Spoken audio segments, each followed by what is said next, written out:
Good evening मेरे प्यारे बच्चों। बिहार बोर्ड क्लास 10 का आपका साइंस का जो केमिस्ट्री का एक चैप्टर है जिसका नाम है रासायनिक अभिक्रियाएं एवं समीकरण, उसको आपको पढ़ाया जा रहा है। तो उसी पार्ट को बढ़ाते हुए आज हम लोग पढ़ेंगे रासायनिक अभिक्रिया की क्रियाविधि। रासायनिक अभिक्रिया की क्रियाविधि, तो क्रियाविधि क्या होता है ये समझना है, जिसको कहते हैं मैकेनिज्म।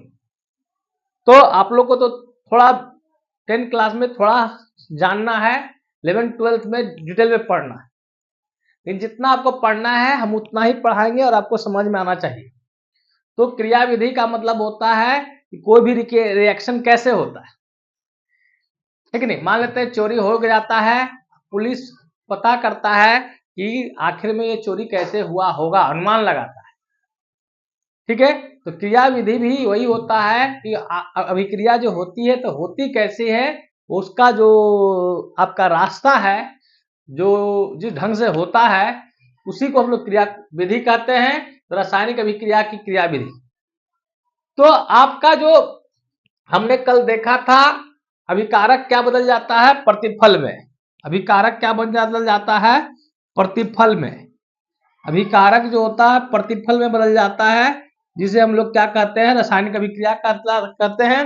तो ये अभिकारक जो होता है, अभिकारकों के जो अणु होते हैं, सर्वप्रथम जो अभिकारकों के अणु हैं, जो रासायनिक अभिक्रिया होता है उसमें इस तरह से होता है, जो अभिकारकों के जो रिएक्टेंट के जो अभिक्रिया में भाग लेता है उसके अणु वो टूट करके परमाणु में बदल जाते हैं, ठीक है।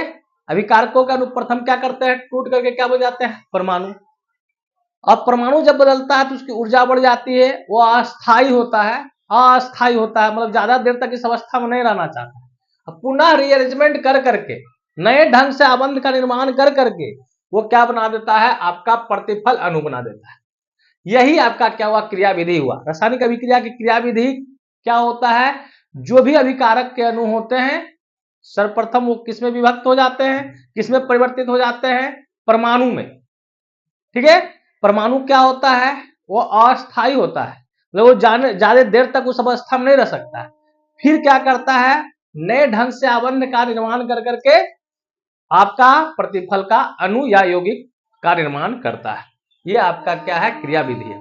सपोज दैट आपको समझाने के लिए एक एग्जांपल लिए हैं, जैसे H2 हाइड्रोजन अणु है, H2 हाइड्रोजन अणु है और Cl2 इसको क्लोरीन अणु कहते हैं। तो ये पहले क्या है, इसके बॉन्ड क्या करेंगे, टूटेंगे और ये क्या करेंगे, परमाणु में बदल जाएंगे। अब ये क्या हुआ, दो हाइड्रोजन परमाणु और दो क्लोरीन परमाणु बदल गए। अब ये बहुत हाईली एनर्जेटिक होते हैं, अस्थायी होते हैं, इस अवस्था में परमाणु नहीं रहते हैं, ठीक है। अब ये एक आपस में मिलजुल कर करके अब एक क्या करते हैं, HCl बनाते हैं, ये प्रतिफल अणु बनाते हैं। ये आपका क्या हुआ, मैकेनिज्म हुआ, क्रियाविधि हुआ। अभी रासायनिक अभिक्रिया की क्रियाविधि सिंपली याद रखिए कैसे होता है। रासायनिक अभिक्रिया में अभिकारक के अणु क्या बदल जाते हैं, परमाणु में। परमाणु कैसा होता है, ज्यादा समय तक नहीं रहता, तो उसको क्या कहते हैं, अस्थायी कहते हैं। ऊर्जा ज्यादा है, ठीक है, वो ज्यादा तक समय नहीं रहता है, फिर अपने नए ढंग से क्या करता है, आबंध का निर्माण करता है, रीअरेंजमेंट होता है और प्रतिफल अणु बनाता है, ठीक है। आप देख सकते हैं ये हाइड्रोजन अणु है, क्लोरीन अणु है। हाइड्रोजन अणु पहले हाइड्रोजन परमाणु में विभक्त हुआ, क्लोरीन अणु क्लोरीन परमाणु में विभक्त हुआ, फिर आपका क्या करता है, आपका प्रतिफल का क्या बना देता है, अणु बना देता है। नेक्स्ट जो आपका टॉपिक है वह है आपका रासायनिक अभिक्रियाओं की विशेषताएं। तो विशेषताएं, उसका क्या गुण क्या है। तो रासायनिक अभिक्रियाओं की जो विशेषताएं हैं उनमें कुछ विशेषताएं हैं, जैसे आपका पहला विशेषता है गैस की उत्पत्ति गैस की उत्पत्ति, ठीक है। नंबर 2 में है आपका अवक्षेप का बनना, अवक्षेप का बनना, अवक्षेप का बनना। नंबर 3 है रंग परिवर्तन, ताप परिवर्तन, अवस्था में परिवर्तन, रंग परिवर्तन, रंग परिवर्तन, रंग परिवर्तन। नंबर 4 ताप परिवर्तन, ताप परिवर्तन, और नंबर 5 में है आपका रंग परिवर्तन, ताप परिवर्तन, और नंबर 5 है अवस्था में परिवर्तन। अवस्था में परिवर्तन, अवस्था में परिवर्तन। तो आपका ये माइंड में कर लेना है कि आपको पूछ देगा, प्रश्न बन सकता है इस तरह, रासायनिक अभिक्रियाओं की विशेषताओं को लिखें। तो लिखेंगे रासायनिक अभिक्रियाओं की निम्नलिखित विशेषताएं। गैस की उत्पत्ति, गैस की उत्पत्ति, अवक्षेप का बनना, रंग परिवर्तन, ताप परिवर्तन, अवस्था में परिवर्तन। गैस की उत्पत्ति प्रायः देखा जाता है कि रासायनिक अभिक्रिया को ऐसे कह सकते हैं, रासायनिक अभिक्रिया पहचान भी कर सकते हैं। विशेषता मतलब क्या? पहचान। विशेषता मतलब क्या हो गया? पहचान। कि कोई भी रासायनिक अभिक्रिया हो रही है कि नहीं हो रही है, कैसे जानेंगे? हाउ कैन आइडेंटिफाई कि अभिक्रिया हो रही है कि नहीं हो रही है? तो इसमें ये आपके 5 विशेषताएं हैं, 5 गुण हैं, उनमें से कोई ना कोई आपका गुण दिखेगा और आप महसूस कर लेंगे, आप जान जाएंगे, आपको फीलिंग हो जाएगा कि रासायनिक अभिक्रिया हो रहा है, मतलब कुछ कुछ हो रहा है। कुछ कुछ होना का मतलब होता है नए चीज का बनना। नए चीज का बनना ही रासायनिक अभिक्रिया है। ठीक है, तो क्या हो सकता है? गैस की उत्पत्ति हो सकती है। बहुत सारी रासायनिक अभिक्रिया ऐसी होती है जिसमें अभिक्रिया के पश्चात प्रतिफल में गैस क्या करता है? निकलता है, बुलबुला के रूप में निकलता है। गैस कुछ स्पेसिफिक उसका स्मेल होता है जो गंध करने लगता है। ठीक है, अवक्षेप, कभी कभी क्या होता है, रासायनिक अभिक्रिया के दौरान ठोस पदार्थ बनता है। अवक्षेप, ठोस पदार्थ बनता है उत्पाद में। ये भी एक तरह का गुण हो गया कि परिवर्तन हुआ, पहले अब नहीं था अब हो गया। रंग परिवर्तन, बहुत सारे रासायनिक अभिक्रियाओं में क्या होते हैं? रंग परिवर्तन होता है, नीला से ब्लू हो जाता है, ब्लू से नीला हो जाता है। बहुत सारे एग्जाम्पल दे रहे हैं। ताप बढ़ सकता है, ताप घट सकता है। अवस्था, ठोस था तो द्रव हो सकता है, गैस हो सकता है, गैस से फिर आपका द्रव हो सकता है, फिर ठोस हो सकता है। ये 5 विशेषताएं हैं।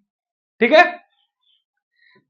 रासायनिक अभिक्रियाओं की 5 विशेषताएं हैं और यह पहचान है। लेकिन यह जरूर नहीं है कि पांचों का पांचों हो सकता है उसमें किसी एक हो या 2 परिवर्तन हो। लेकिन इन सभी 5 विशेषताओं से आप बता सकते हैं कि रासायनिक अभिक्रिया हो रही है। फॉर एग्जाम्पल, गैस की उत्पत्ति। अब कोई भी रासायनिक अभिक्रिया होता है उसमें गैस की उत्पत्ति हो सकती है। जैसे फॉर एग्जाम्पल अगर जिंक ले लें, जिंक एक धातु है जिसका संकेत होता है Zn। ठीक है, एक परख नली में अगर जिंक ले लेते हैं और इसमें हम लोग क्या करते हैं, हाइड्रोक्लोरिक एसिड या सल्फ्यूरिक एसिड डालते हैं, अम्ल डालते हैं। अब इनके बीच अभिक्रिया होगा, जिंक क्या करेगा? अभिक्रिया करेगा हाइड्रोक्लोरिक एसिड से, तो बना देगा जिंक क्लोराइड, और ये आपका हाइड्रोजन गैस क्या कर जाएगा? बुलबुले के रूप में निकल जाएगा। तो इससे यह पता चल जाता है कि आपका क्या है, इस अभिक्रिया में हाइड्रोजन गैस निकल रहा है। यह मान लेते हैं जैसे ही हम जिंक के ऊपर HCl या H2SO4 डालेंगे, यहां पर से गैस निकलेगा। वहां पर अगर हम जलती हुई संटी लकड़ी को ले जाएंगे तो वो आवाज निकलेगा, पॉप साउंड, है ना, आवाज निकलेगा पॉप साउंड। वो प्रूव करता है, साबित करता है कि कौन सा गैस निकल रहा है? Hydrogen gas. इस तरह पता चला कि जिंक हाइड्रोक्लोरिक से अभिक्रिया करता है तो जिंक क्लोराइड और हाइड्रोजन गैस बनता है। ये समीकरण आपको याद रखना पड़ेगा। तो बहुत सारे अभिक्रिया होती हैं जिसमें आपको क्या करता है? गैस निकलता है। इससे यहां प्रश्न बन सकता है, क्या होता है जब जिंक हाइड्रोक्लोरिक अम्ल से अभिक्रिया करता है?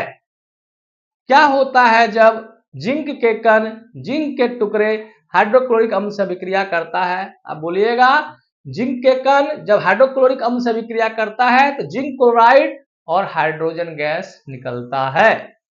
इस तरह बहुत सारे प्रश्न बन सकते हैं। क्या होता है जब जिंक की अभिक्रिया कौन सा गैस निकलता है जब जिंक की अभिक्रिया हाइड्रोक्लोरिक अम्ल से कराई जाती है? तो जब जिंक की अभिक्रिया हाइड्रोक्लोरिक अम्ल से कराई जाती है तब कौन सा गैस निकलता है? Hydrogen gas. ठीक है, और भी प्रश्न बनते हैं, हम अभी धीरे धीरे आगे बढ़ेंगे। तो इस तरह पहला हुआ गैस की उत्पत्ति, लिखता भी है आपका बुक में।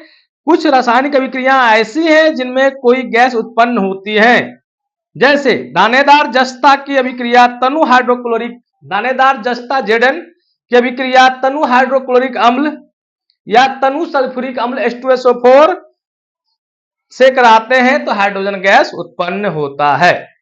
ठीक है, दूसरा एग्जाम्पल और लिखता है कि एक परख में सोडियम कार्बोनेट ले लें।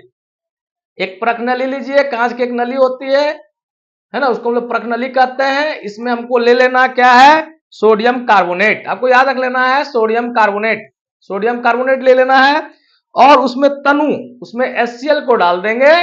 तो इसके पश्चात हम लोग को कार्बन डाइऑक्साइड गैस बनता है। कौन सा गैस बनता है, कार्बन डाइऑक्साइड। यहां पर सोडियम क्लोराइड प्लस, है कि नहीं, सोडियम क्लोराइड प्लस CO2, यहां याद रखना CO2 गैस निकलता है। कौन सा गैस निकलता है, CO2 गैस निकलता है।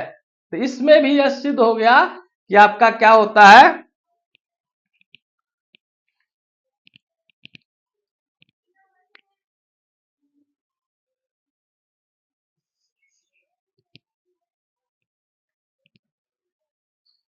तो दूसरा एक रिएक्शन है जिसमें आपको क्या करता है, देख सकते हैं, इसको और बढ़िया ढंग से बता दे रहे हैं। सोडियम कार्बोनेट, सोडियम कार्बोनेट एक टेस्ट ट्यूब ले लें, परख नली ले लें, उस परख नली में हम लोग क्या करेंगे, सोडियम कार्बोनेट ले लेंगे और सोडियम कार्बोनेट में ऐड कर देंगे, मिला देंगे HCl, हाइड्रोक्लोरिक अम्ल, HCl मिला देंगे। तो इन दोनों के बीच अभिक्रिया होगा। अभिक्रिया इस तरह होगा, सोडियम कार्बोनेट जब HCl से अभिक्रिया करेगा तो सोडियम क्लोराइड, जल और कार्बन डाइऑक्साइड गैस निकलेगा, CO2 गैस यहाँ पर निकलेगा आपका। इससे भी यह पता चल जाएगा कि कुछ बुलबुला टाइप का निकलेगा, ठीक है नहीं, गैस का उत्पत्ति होगा। तो ये आपका दो एग्जाम्पल है आपके सिलेबस में जो बता रहा है कि रासायनिक अभिक्रिया के पश्चात गैस क्या करता है, निकलता है, गैस की उत्पत्ति होती है। पहला एग्जाम्पल दिया गया जिंक, है ना, जस्ता की अभिक्रिया हाइड्रोक्लोरिक से अम्ल से किया तो कौन सा गैस निकला, हाइड्रोजन गैस। और सोडियम कार्बोनेट की अभिक्रिया करते हैं HCl से हाइड्रोक्लोरिक अम्ल से तो सोडियम क्लोराइड, जल और CO2 बनता है, इसमें कार्बन डाइऑक्साइड गैस होता है। ठीक है, सेकेंड है अवक्षेप का बनना। सबसे पहले अवक्षेप का बनना समझना होता है। अवक्षेप का मतलब क्या होता है ये समझिए। अवक्षेप, अवक्षेप का मतलब होता है रासायनिक अभिक्रिया के पश्चात, रासायनिक अभिक्रिया के पश्चात जो ठोस पदार्थ बनता है, जो ठोस पदार्थ बनता है उसे ही अवक्षेप कहते हैं, जिसको इंग्लिश में प्रिसिपिटेट बोला जाता है, प्रिसिपिटेट। ठीक है, अवक्षेप अभिक्रिया के पश्चात जो ठोस पदार्थ बनता है उसे हम लोग अवक्षेप कहते हैं। अब इसको अभिक्रिया के पश्चात उसमें क्या करेंगे, डाउनवर्ड, नीचे की ओर तीर दिखाएंगे। गैस जब रहता है तो ऊपर की ओर दिखाते हैं और जब कोई ठोस पदार्थ रहता है तो उसको हम लोग नीचे की ओर दिखाते हैं। गैस ऊपर की ओर दिखाते हैं क्योंकि वो गैस क्या कर जाता है, उड़नशील होता है, उड़ जाता है, निकल जाता है टेस्ट ट्यूब से। जबकि ये क्या होता है, ठोस तो नीचे बैठ जाते हैं, तो इसको हम लोग डाउनवर्ड, नीचे की ओर तीर से दिखाते हैं। तो बहुत सारे रासायनिक अभिक्रिया होती है जिसमें आपका अवक्षेप मतलब ठोस पदार्थ का निर्माण होता है। अवक्षेप मतलब ठोस पदार्थ का निर्माण होता है। तो आपका देख सकते हैं इसमें एग्जाम्पल में आपका है सोडियम क्लोराइड। सब लोग जानते हैं सोडियम क्लोराइड नमक का सूत्र होता है, सोडियम क्लोराइड NaCl।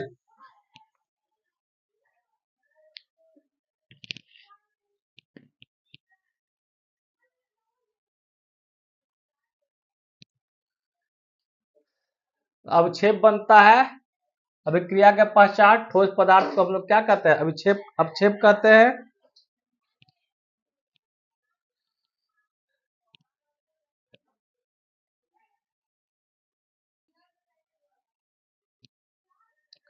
तो इसका एग्जाम्पल देखिए क्या है, sodium chloride, sodium chloride, sodium chloride, sodium chloride.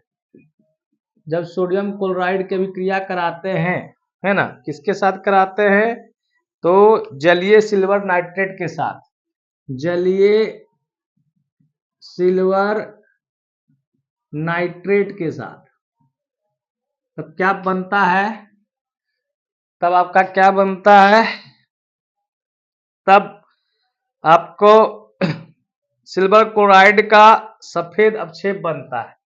Silver chloride का सफेद अवक्षेप बनता है। सिल्वर क्लोराइड का सफेद अवक्षेप बनता है। इसको इक्वेशन लिख देते हैं हम। सोडियम क्लोराइड का एक फॉर्मूला हो गया NaCl, सिल्वर नाइट्रेट का AgNO3, और ये आपस में अभिक्रिया कर दिया। ये आपका क्या होगा, AgCl का सफेद अवक्षेप प्लस क्या बनेगा, सोडियम नाइट्रेट। सोडियम नाइट्रेट समीकरण को आगे हम बाद में डिटेल से पढ़ेंगे। और यहाँ पर ये जो होता है यह सफेद अवक्षेप प्राप्त होता है। ये खासियत है, विशेषता है इस रासायनिक अभिक्रिया का। इसमें क्या बनता है, सिल्वर क्लोराइड का सफेद अवक्षेप बनता है। ठीक है, जब आप प्रयोगशाला में जाइएगा प्रयोग कीजिएगा, है कि नहीं, जलीय विलयन ले लीजिएगा सोडियम क्लोराइड का जलीय विलयन, और उसमें क्या करेंगे, सिल्वर नाइट्रेट ले लेंगे। तो आपको कुछ समय के पश्चात क्या करेगा, यहाँ पर सफेद क्या करेगा, आपका जो भी पदार्थ होगा वो सिल्वर क्लोराइड होगा का अवक्षेप प्राप्त होगा। तो इस तरह हम लोग को दूसरा क्या हुआ प्रॉपर्टी कि कुछ बहुत सारे अभिक्रियाओं में क्या होता है, हम लोग का ठोस क्या बनता है, अवक्षेप बनता है। इस अवक्षेप को तीर के डाउनवर्ड डायरेक्शन से दिखाते हैं। ठीक है, अगला आपका है, अगला आप दिखा सकते हैं,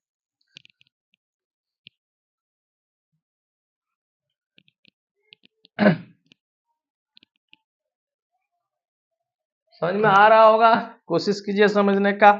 कोई दिक्कत है तो कमेंट कीजिएगा। समझ में आ रहा है ना। नेक्स्ट है आपका एग्जाम्पल में बेरियम क्लोराइड है ना, barium chloride, barium chloride, barium chloride की अभिक्रिया कराइएगा। बेरियम क्लोराइड की अभिक्रिया तनु सल्फ्यूरिक अम्ल, तनु सल्फ्यूरिक अम्ल के साथ कराइएगा, है ना, तनु सल्फ्यूरिक अम्ल, तनु सल्फ्यूरिक अम्ल के साथ कराते हैं। तब क्या होता है, तनु सल्फ्यूरिक अम्ल के साथ कराते हैं तो क्या प्राप्त होता है, तो बेरियम सल्फेट का, barium sulphate, barium barium sulphate का सफेद अवक्षेप प्राप्त होता है। बेरियम क्लोराइड का फॉर्मूला होता है BaCl2 और सल्फ्यूरिक अम्ल का फॉर्मूला होता है H2SO4। धीरे धीरे सुनते सुनते जान जाइएगा, सूत्र लिखने के लिए सिखा देंगे। ठीक है, तो यहाँ पर क्या होता है आपका, ये आपका बेरियम सल्फेट बनता है BaSO4, बेरियम सल्फेट प्लस क्या बन जाता है आपका HCl निकल जाता है। ये बेरियम सल्फेट कैसा होता है, अवक्षेप के फॉर्म में होता है। कैसा अवक्षेप होता है, सफेद अवक्षेप होता है। आपका ऑब्जेक्टिव क्वेश्चन में यहां से क्वेश्चन पूछ सकता है कि नहीं, ऐसे पूछ सकता है क्या होता है जब बेरियम क्लोराइड की अभिक्रिया तनु सल्फ्यूरिक अम्ल से कराते हैं। तो याद रख लीजिएगा, जब बेरियम क्लोराइड की अभिक्रिया तनु सल्फ्यूरिक अम्ल से कराते हैं तब बेरियम सल्फेट और HCl प्राप्त होता है। बेरियम सल्फेट का सफेद अवक्षेप प्राप्त होता है। इस तरह दूसरा जो प्रॉपर्टी था कि रासायनिक अभिक्रिया में, बहुत सारी रासायनिक अभिक्रिया में क्या होता है, अवक्षेप बनता है।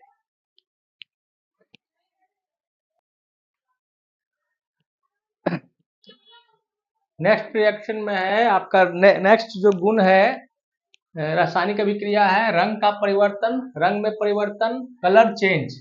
तो बहुत सारे ऐसी रासायनिक अभिक्रिया होती हैं जिसमें रंग में परिवर्तन होता है, जो आपके एग्जाम में है, आपके सिलेबस में है। जैसे पोटेशियम परमैंगनेट, जब पोटेशियम परमैंगनेट लेते हैं जो बैंगनी रंग का होता है ना, पोटेशियम परमैंगनेट जो होता है बैंगनी रंग का होता है। पोटेशियम परमैंगनेट जो केमिकल सब्सटेंस है वो बैंगनी रंग का होता है। उसमें जब नींबू का रस डालते हैं तो उसका रंग क्या हो जाता है, खत्म हो जाता है, समाप्त हो जाता है। तो इससे पता चलता है कि कुछ कुछ हो रहा है, कुछ कुछ होता है, कुछ कुछ होता है मतलब रासायनिक अभिक्रिया हो रहा है। तो यहाँ पर आपको पोटेशियम परमैंगनेट, हम इक्वेशन भी लिख दिए हैं, आपको इक्वेशन उतना याद नहीं रखना है आपको इक्वेशन उतना याद नहीं रखना है, फिर भी समझने के लिए आपको हम दिए हैं कि ऐसा भी होता है कि आपका जो है मस्तिष्क थोड़ा क्या है, विकास करे, डेवलप करे। तो पोटेशियम परमैंगनेट का फॉर्मूला होता है KMnO4, और इसका कलर जो होता है, पोटेशियम परमैंगनेट का कलर जो होता है, आप जाइएगा अपने टीचर के साथ देखिएगा, केमिकल जब देखते हैं तो उसको ऑब्जर्व कीजिए। पोटेशियम परमैंगनेट आपका क्या होगा, बैंगनी रंग का दिखेगा, है ना। और आपका नींबू का रस जिसमें रहता है chemical citric acid, citric acid जो होता है नींबू के रस में, खट्टे पदार्थ में पाया जाता है। तो साइट्रिक एसिड का फॉर्मूला होता है C6H8O7। जब बैंगनी रंग के पोटेशियम परमैंगनेट में साइट्रिक अम्ल से विक्रिया कराया जाता है तो HMnO4 और C6H5K3O7 बनता है। HMnO4 को हम लोग परमैंगनिक एसिड कहते हैं और C6H5K3O7 को पोटेशियम साइट्रेट कहते हैं। तो यहाँ पर क्या होता है, KMnO4 जो होता है परमैंगनिक एसिड में बदल जाता है, जिसके कारण क्या होता है, आप याद रखिए, पोटेशियम परमैंगनेट क्या होता है, परमैंगनिक एसिड में बदल जाता है, जिसके कारण इसका रंग क्या होता है, बैगनी रंग क्या हो जाता है, समाप्त हो जाता है। ठीक है, तो यह आपका क्या हो गया, ये रंग परिवर्तन से भी पता चल रहा है कि रासायनिक अभिक्रिया हो रही है, एक तरह का एक गुण है। रासायनिक बहुत सारे रासायनिक अभिक्रिया में ऐसा होता है कि रंग में परिवर्तन हो रहा है, रंग में परिवर्तन शो कर रहा है कि उस दो भी पदार्थ हैं उनके बीच में क्या हो रहा है, रासायनिक अभिक्रियाएं संपन्न हो रही है। जैसे आपसे पूछा जा सकता है क्या होता है जब पोटेशियम परमैंगनेट के विलयन में नींबू का रस डाला जाता है, तब इसका उत्तर होगा पोटेशियम परमैंगनेट के विलयन में जब नींबू का रस डाला जाता है तब बैगनी रंग का जो पोटेशियम परमैंगनेट होता है वह गायब हो जाता है। ठीक है, जादू दिखा दिए। आप क्या कर सकते हैं, जादू दिखा के आप गायब कर सकते हैं कलर को। जब लेबोरेटरी में जाएंगे तो करेंगे इसको एक्सपेरिमेंट, अभी हम लोग थ्योरेटिकल पढ़ रहे हैं, क्योंकि एग्जाम में तो थ्योरी आएगा ना, थ्योरी जब तक क्लियर नहीं होगा तो कंसेप्ट आपका क्लियर नहीं होगा तो एग्जाम में लिखेंगे क्या। अब वहां पर आपका थ्योरी को लिखना होता है, वहां पर थ्योरी का इंपॉर्टेंस है कि नहीं, प्रैक्टिकल का भी इंपॉर्टेंस है, थ्योरी का भी इंपॉर्टेंस है, दोनों का इंपॉर्टेंस है। और एक एग्जाम्पल दिया हुआ है कलर चेंज में कि, और दूसरा एग्जाम्पल है पोटेशियम डाइक्रोमेट। पोटेशियम डाइक्रोमेट जो होता है वह फॉर्मूला उसका याद रख लेना है K2Cr2O7। हम ये सारा लिखवाएंगे, आपको सिखा देंगे। K2Cr2O7 का रंग पूछेगा तो आपका क्या होता है, नारंगी रंग का होता है, ऑरेंज कलर का होता है। पोटेशियम परमैंगनेट का आपसे कोई कलर पूछेगा तो क्या याद कर लेना है, बैगनी रंग का होता है। तो पोटेशियम डाइक्रोमेट का जो अम्लीय है, अम्लीय विलयन मतलब अम्ल के साथ मिला करके लेंगे और इससे हम सल्फर डाइऑक्साइड पास करवाएंगे, सल्फर डाइऑक्साइड से अभिक्रिया करवाएंगे, तो हम लोग का जो ये आपका ये जो नारंगी रंग है ना वो हरा रंग में बदल जाएगा। नारंगी रंग क्या बदल जाएगा, हरा रंग में बदल जाएगा। तो पोटेशियम डाइक्रोमेट जब सल्फर डाइऑक्साइड से अभिक्रिया करेगा, जब अम्लीय पोटेशियम डाइक्रोमेट सल्फर डाइऑक्साइड से अभिक्रिया करेगा तो इसका रंग में परिवर्तन होगा, उसका नारंगी रंग जो होगा उस किसमें बदल जाएगा, हरा रंग में बदल जाएगा। तो यह अभिक्रिया है पोटेशियम डाइक्रोमेट जब सल्फर डाइऑक्साइड से अभिक्रिया करता है, पोटेशियम सल्फेट, क्रोमियम सल्फेट और जल बनता है, जिसका इक्वेशन हम लिख दिए आपके एग्जाम में, नहीं डायरेक्टली नहीं आएगा लेकिन आपको समझाने के लिए मैंने लिखा है। पोटेशियम डाइक्रोमेट का फॉर्मूला होता है K2Cr2O7 जो नारंगी रंग का होता है। अम्लीय माध्यम में लिए हैं तो H2SO4 ले सकते हैं, HCl ले सकते हैं, HNO3 ले सकते हैं, कोई भी ले सकते हैं। H2SO4 लिए हैं, किंग ऑफ द एसिड कहलाता है। सल्फ्यूरिक अम्ल या गंध का अम्ल, हाइड्रोजन सल्फेट भी इसको कहते हैं, H2SO4 फॉर्मूला हो गया है कि नहीं। और यहाँ पर क्या है, सल्फर डाइऑक्साइड जब आपस में अभिक्रिया करते हैं तो पोटेशियम सल्फेट, क्रोमियम सल्फेट और जल का निर्माण होता है। और इस तरह पोटेशियम डाइक्रोमेट का परिवर्तन क्या हो जाता है, क्रोमियम सल्फेट में, और यह रंग क्या हो जाता है, नारंगी रंग क्या होता है, हरा रंग में। मतलब ये बता रहा है अभिक्रिया कि रंग परिवर्तन से ये सिद्ध हो जा रहा है कि रासायनिक अभिक्रिया क्या हो रही है, संपन्न हो रही है। यहाँ कुछ ना कुछ हो रहा है, यह क्लियर है कि कुछ ना कुछ क्या पर यहाँ पर परिवर्तन हो रहा है। रंग में परिवर्तन होना भी एक इंडिकेट करता है कि रासायनिक अभिक्रिया संपन्न हो रही है। ठीक है, तो हमारे ये आपके कुछ इंपॉर्टेंट रिएक्शंस हैं जो आपको बता रहा है कि आपका जो है पहचान कर पा रहे हैं या क्या है आपका अभिक्रिया की क्या है विशेषता है। नेक्स्ट आपका क्या है, नेक्स्ट है ताप में परिवर्तन। यह भी बहुत इंपॉर्टेंट है। बहुत सारे अभिक्रिया में ताप का भी परिवर्तन होता है। ताप में परिवर्तन, ताप में परिवर्तन, टेम्परेचर में परिवर्तन, ताप में परिवर्तन। कुछ कुछ अभिक्रिया में ताप बढ़ जाता है, तापमान बढ़ जाता है, कुछ अभिक्रिया में तापमान घट जाता है। तो बहुत सारे ऐसी अभिक्रिया होती हैं जिसमें ताप में परिवर्तन होता है। आपका चौथा विशेषता है ताप में परिवर्तन, चेंज इन टेम्परेचर। ताप में परिवर्तन, ताप में परिवर्तन, चेंज इन टेम्परेचर। कुछ रासायनिक अभिक्रियाओं के फलस्वरूप ताप में परिवर्तन होता है। उदाहरण के लिए यदि कली चूना क्विक लाइम के ढेले पर जल गिराया जाए तो पर्याप्त मात्रा में ऊष्मा उत्पन्न होती है, जिससे अभिक्रिया मिश्रण का ताप बढ़ जाता है, अतः अभिक्रिया क्या होती है, ऊष्माक्षेपी होता है। अच्छा, जो ताप बढ़ना और घटना हम बात करते हैं, इसमें परिवर्तन, ताप में परिवर्तन, तो इसमें दो तरह का होगा प्रक्रम। ताप में परिवर्तन में दो तरह का प्रक्रम होगा, एक होगा ऊष्मा शोषी और दूसरा क्या हो जाएगा आपका दूसरा हो जाएगा ऊष्माक्षेपी। दो तरह का प्रक्रम होता है, ऊष्मा शोषी और ऊष्माक्षेपी। ठीक है, ऊष्मा शोषी जिसको हम कहते हैं इंडोथर्मिक प्रोसेस, और एक होता है एक्सोथर्मिक प्रोसेस।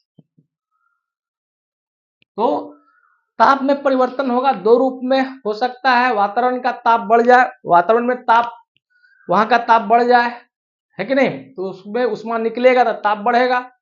कहीं वातावरण से ही ताप को ले ले तो वहां ठंडा महसूस हो जाएगा। ठीक है, तो अभिक्रिया में ताप में परिवर्तन का दो तरह से हो सकता है, ऊष्मा शोषी या ऊष्माक्षेपी। ऊष्मा शोषी या ऊष्माक्षेपी, तो ऊष्मा शोषी और ऊष्माक्षेपी में हम बात करते हैं। इसका मतलब इजी है, ऊष्मा का मतलब समझ ही रहे हैं। ऊष्मा क्या है, ऊर्जा का एक रूप है। ऊष्मा को हम लोग ताप भी कह सकते हैं, ताप या ऊष्मा कहिए, प्लस शोषी। वैसी रासायनिक अभिक्रिया जिसमें वातावरण से ऊष्मा को क्या किया जाता है, ग्रहण किया जाता है। वातावरण से, आसपास के वातावरण से कोई पदार्थ या रासायनिक अभिक्रिया क्या करता है, उसमें ऊष्मा क्या कर लेता है, ग्रहण कर लेता है। ठीक है, तो उसको कहते हैं ऊष्मा शोषी। जब वातावरण से ऊष्मा को ग्रहण कर लिया जाता है, या वैसी रासायनिक अभिक्रिया जिसमें ऊष्मा की आवश्यकता होती है, उसे पूर्ण करने के लिए ऊष्मा देना पड़ता है, उसे ही क्या कहते हैं हम लोग, ऊष्मा शोषी। अब ऊष्माक्षेपी क्या होता है, हम ऊष्माक्षेपी, ऊष्मा का मतलब ऊष्मा का ऊर्जा का एक रूप, क्षेपी मतलब निष्कासन। ठीक है, ऊष्मा का मतलब एक ताप कह सकते हैं, ताप भी क्या है, ऊर्जा का एक रूप है। क्षेपी का मतलब क्या होता है, निष्कासन या निकलना। तो वैसी रासायनिक अभिक्रिया जिसमें ऊष्मा क्या करता है, निकलता है, मतलब जो रासायनिक अभिक्रिया के पश्चात हम लोग को वातावरण में क्या करता है, ऊष्मा जाता है, तो उसे हम लोग क्या कहते हैं, ऊष्माक्षेपी।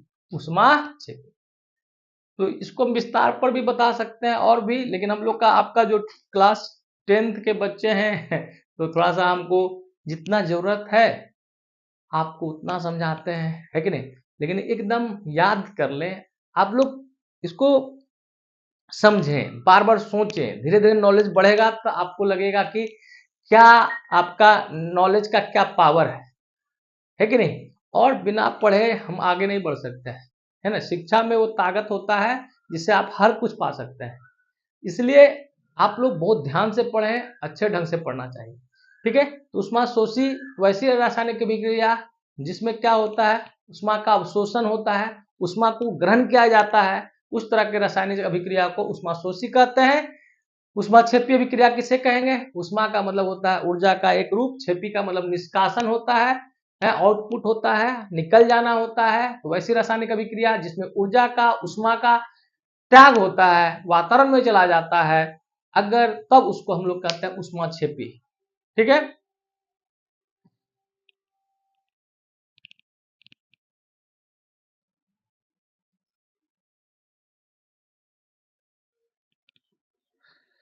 अब हम लोग उदाहरण से यह समझ लेंगे कि अभिक्रिया जो है ऊष्मा शोषी है, ऊष्माक्षेपी है। ऊष्माक्षेपी होने पर जो वहाँ का जो बाहरी तापमान होगा वह ज़्यादा होगा, जबकि ऊष्माक्षेपी हो, ऊष्मा शोषी होने पर वो जो इन्वायरमेंट है जिसमें अभिक्रिया संपन्न हो रही है, वहाँ का तापमान क्या हो जाएगा, कम हो जाएगा। तो एग्जाम्पल देखते हैं हम लोग। तो जैसे कैल्शियम ऑक्साइड जिसको हम लोग कली चूना कहते हैं, जो मार्केट में आपका चूना मिलता है, और पहले घर उर का पुताई वोताई चूना से ही किया जाता था, अभी भी किया जाता है। तो वो कली चूना है आपका, फॉर्मूला है उसका कैल्शियम ऑक्साइड है CaO। हम लोग देखते थे, बड़ा आनंद आता था, बड़ा मजा आता था जब उस कली चूना में कैल्शियम ऑक्साइड में पानी डाल देते थे। तो हम लोग देखते थे कि वो चूना में क्या करता, फट फट फट फट फट फट आवाज करता था, फटफड़ाहट के साथ आवाज आता था। और CO2 गैस तो हमको नहीं मालूम था वो गैस निकल रहा है, और वहां पर जब छूते थे उस टीने के उस डब्बे को तो वह गर्म हो जाता था। आज वही केमिस्ट्री में आज आपको हम पढ़ा रहे हैं, और आप भी वो अभिक्रिया को देखे हुए हैं और जरूर देखे होंगे। नहीं तो आप कहीं से चूना, कली चूना मार्केट से लाइएगा, थोड़ा सा उसमें पानी डाल दीजिएगा, आपको फट फट फट का आवाज आएगा। फटफटाहट की आवाज का मतलब होता है वह कौन सा गैस निकल रहा है, कार्बन डाइऑक्साइड। तो देखो बच्चों, कैल्शियम ऑक्साइड, कैल्शियम ऑक्साइड इसको कली चूना भी कहते हैं। कैल्शियम ऑक्साइड को कली चूना कहा जाता है जब जल से अभिक्रिया कराते हैं कैल्शियम हाइड्रोक्साइड, और उष्मा इसमें निकलता है, उष्मा निकलता है। तो वो जो टीना, मान लिया एक टेस्ट ट्यूब है, टेस्ट ट्यूब ही ले लीजिए। टेस्ट ट्यूब में क्या लेते हैं हम लोग, पड़क नली ले लेते हैं। पड़क नली में आप क्या करेंगे, कैल्शियम ऑक्साइड ले लेंगे, कली चूना ले लेंगे, ठीक है, कैल्शियम ऑक्साइड ले लेंगे, और इसमें क्या करेंगे, बूंद बूंद क्या करेंगे, पानी डालेंगे। कुछ समय के बाद यहाँ पर आपको फट फट फट फट करके गैस निकलेगा। वो गैस कौन सा हो जाएगा, CO2। इसको छू के देखिएगा, यहाँ का तापमान क्या होगा, गर्म हो जाएगा। टेस्ट ट्यूब ग्लास का जो नली है वो गर्म हो जाएगा। इससे यह पता चलता है कि अभिक्रिया कैसी है, उष्मा छेपी है, उष्मा का क्या हो रहा है, उत्सर्जन हो रहा है। तो ताप में परिवर्तन से भी प्रसिद्ध हो गया, यह ताप में परिवर्तन होता है तो यह सिद्ध होता है कि अभिक्रिया हो रही है। पहले ताप गर्म नहीं था, कैल्शियम ऑक्साइड गर्म नहीं था, पानी डाले तब अभिक्रिया के पश्चात उसके ताप में परिवर्तन हुआ, ताप बढ़ गया, है ना। तो वह क्या हो गया, वहां आसपास का ताप जो है बढ़ गया, वो टेस्ट ट्यूब क्या हो गया, गर्म हो गया, तो उसको कहेंगे उष्मा छेपी। उसी तरह क्या होता है, उष्माशोषी होता है, जैसे अमोनियम क्लोराइड, ठीक है। अमोनियम क्लोराइड का फॉर्मूला होगा NH4Cl plus barium hydroxide BaOH2। अभिक्रिया करेगा तो barium chloride BaCl2 plus ammonia, इसको याद करना पड़ता है इक्वेशन, और वाटर बनता है, ठीक है। तो अमोनियम क्लोराइड, आपको अमोनियम क्लोराइड मतलब एक टेस्ट ट्यूब है, उस टेस्ट ट्यूब में हम लोग क्या क्या केमिकल ले लिया जिसका नाम क्या है कि नहीं, थोड़ा कल्पना करके पढ़ लीजिए, है कि नहीं, जिसका नाम क्या है, अमोनियम क्लोराइड है ना। उसमें हमने क्या किया, आपका बेरियम हाइड्रोक्साइड डाल दिया, BaOH2 डाल दिया, BaOH2 डाल दिया, बेरियम हाइड्रोक्साइड डाल दिया। तो कुछ समय के बाद देखिएगा यहाँ पर एकदम टेस्ट ट्यूब को छूइएगा, छूने के बाद आपको क्या लगेगा, क्या लगेगा कि छू के ना बोले छूना मुझे, मतलब इसका क्या होगा, टेम्परेचर गर्म होगा कि ठंडा, तो देखिएगा करके तब पता चलेगा। लेकिन जो देखा है करके प्रयोग, यहाँ का टेम्परेचर, ये जो टेस्ट ट्यूब है एकदम ठंडा महसूस होता है। इसका तापमान वातावरण के तापमान से क्या हो जाता है, कम हो जाता है। क्यों होता है ऐसा, क्योंकि इस अभिक्रिया में ये क्या किया गया है, खुद आसपास के वातावरण से टेम्परेचर को ले लिया, वातावरण से टेम्परेचर को ले लिया। जब वातावरण से टेम्परेचर को ले लिया, आपसे कोई पैसा है, आपका पैसा कोई ले लेगा तो आपका पैसा कम ना जाएगा जी, है। यहाँ पर क्या होता है, इस अभिक्रिया में जब अमोनियम क्लोराइड बेरियम हाइड्रोक्साइड से अभिक्रिया करता है तब वो आसपास के वातावरण से टेम्परेचर को ले लेता है, जिससे वहां का तापमान क्या होता है, घट जाता है। वहां ठंडक, टेस्ट ट्यूब प्रखनली क्या होता है, वो ठंडा महसूस होता है, क्योंकि वह प्रोसेस कैसा है, उष्मा शोषी, ठीक है। इस तरह आपने देखा, आपका ये चौथा क्रम था। पहला आपने देखा क्या होता है, रासायनिक अभिक्रिया की जो पहचान किए, विशेषता किए। पहला था विशेषता में, रासायनिक अभिक्रिया में क्या होता है, गैस का उत्सर्जन होता है, गैस निकलता है, गैस का उत्पादन होता है, गैस का निर्माण होता है। जैसे जिंक अभिक्रिया करता है हाइड्रोक्लोरिक अम्ल से तो हाइड्रोजन गैस निकलता है। दूसरा अभिक्रिया हमने देखा कि बहुत सारा ऐसी रासायनिक अभिक्रिया होती हैं जिसमें अपक्षेप बनता है, ठोस पदार्थ का निर्माण होता है। जैसे सोडियम क्लोराइड की अभिक्रिया करवाए सिल्वर नाइट्रेट से, तो सिल्वर क्लोराइड का सफेद अपक्षेप प्राप्त हुआ, उसको याद भी कर लेना है। तीसरा हमने देखा अपक्षेप के बाद, तीसरा हमने देखा रंग में परिवर्तन। बहुत सारे ऐसी रासायनिक अभिक्रिया होती हैं जिसमें रंग परिवर्तन होता है, ठीक है। फिर हमने अगला देखा तापमान में परिवर्तन, है ना, उष्मा में परिवर्तन होता है, कहीं तापमान घट जाता है, कहीं तापमान बढ़ जाता है। अब पांचवा है अवस्था में परिवर्तन, अवस्था में परिवर्तन।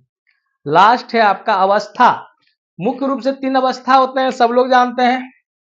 रासायनिक अभिक्रिया में अवस्था में भी परिवर्तन हो सकता है। अवस्था में परिवर्तन, चेंज इन फिजिकल स्टेट, ठोस द्रव और गैस। ठोस द्रव और गैस अवस्था होता है मुख्य रूप से। तो मोमबत्ती को जलाने पर मोम का कुछ भाग द्रवित होकर नीचे गिरता है, कुछ भाग वाष्प में परिवर्तित हो जाता है। मोमबत्ती देखते हैं जलता ही है, रासायनिक अभिक्रिया हो रहा है, उसमें रासायनिक परिवर्तन भी है और आपका भौतिक परिवर्तन भी है। मोम का पिघलना जो होता है वह भौतिक परिवर्तन होता है, जबकि वो मोम का कुछ भाग क्या बन जाता है, गैस बन जाता है। मतलब ठोस से क्या बन जाता है, गैस बन जाता है। कहीं ना कहीं रासायनिक परिवर्तन हो रहा है, दहन हो रही है, रासायनिक परिवर्तन हो रहा है।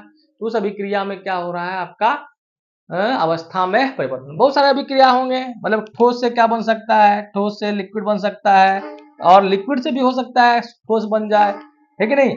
लिक्विड से क्या बन सकता है, गैस बन सकता है। मतलब कि अवस्था परिवर्तन भी रासायनिक अभिक्रिया में हो सकता है।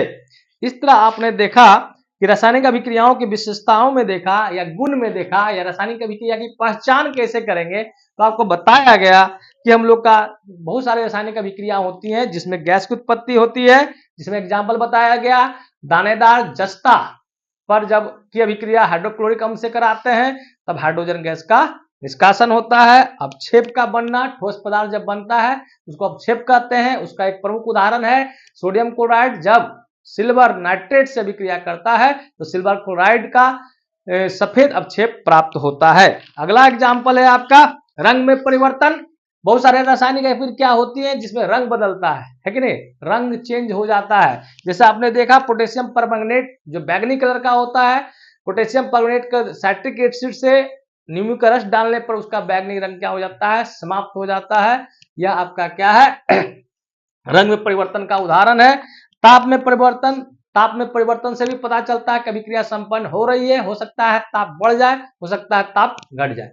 जैसे मान लिया जाए आपने अभी देखा कैल्शियम ऑक्साइड को कली चूना भी कहते हैं। कली चूना का सूत्र याद कर लीजिएगा, कैल्शियम ऑक्साइड, और उसकी जल से अभिक्रिया कराते हैं तो बुझा हुआ चूना बनता है कैल्शियम हाइड्रोक्साइड प्लस उष्मा। इंपॉर्टेंट अभिक्रिया है, ये इंपॉर्टेंट अभिक्रिया आप याद कर सकते हैं, वीवीआई कर लीजिए इसको। तो इसमें उष्मा क्या क्या होता है, उत्सर्जन होता है, जबकि यहाँ पर क्या होता है, इस अभिक्रिया में उष्मा को क्या करता है, दूसरा एग्जाम्पल दिया गया है उष्मा शोषिका। जब अमोनियम क्लोराइड बेरियम हाइड्रोक्साइड से अभिक्रिया करता है तो बेरियम क्लोराइड अमोनिया और जल बनता है, और इसमें उष्मा का क्या होता है, अवशोषण होता है, जिससे प्रश्नली क्या हो जाता है, ठंडा हो जाता है।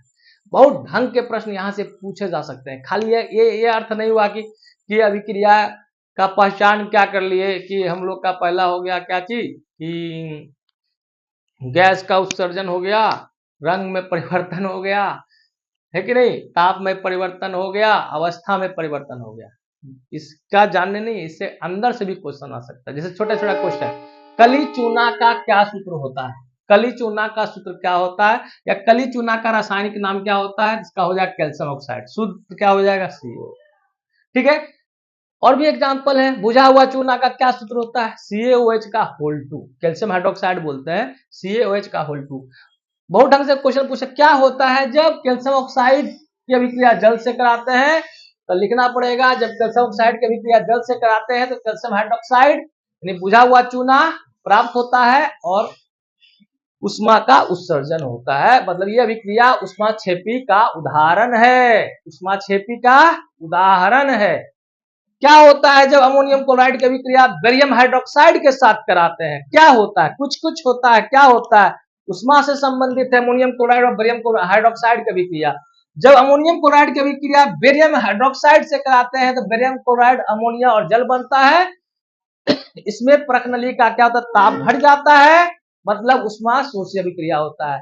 पूरा विस्तार पूर्वक पढ़ा दिए, आप इसको समझिएगा तो ऑब्जेक्टिव का हर एक क्वेश्चन बन जाएगा, थ्योरी का हर एक क्वेश्चन बन जाएगा। भविष्य में आपके लिए क्या होगा, बहुत कारगर होगा। मुझको विश्वास है आप लोग को मेरा क्लास अच्छा लगा होगा। Thank you for watching my video. जरूर इसको शेयर करें। बिहार बोर्ड के विद्यार्थियों के एकदम प्रत्येक घर में कोई ना कोई विद्यार्थी है जिसको शिक्षा की आवश्यकता है, जिसको जरूरत है, उसको जरूर शेयर करें ताकि मेरा भी मनोबल क्या करे, बढ़े, पढ़ाने का मन करे और इसमें मैं भी अपना ऊर्जा को खर्च करूं। मैं चाहता हूं हर घर के बच्चे क्या हैं, बिहार बोर्ड के बच्चे जो हैं अच्छा करें, सफल करें, क्योंकि मेहनत वह एक चाबी है जो जिसके सफलता के द्वार खुलती है। मेहनत के द्वारा क्या कर सकते हैं आप, सफल हो सकते हैं। Thank you for watching my video.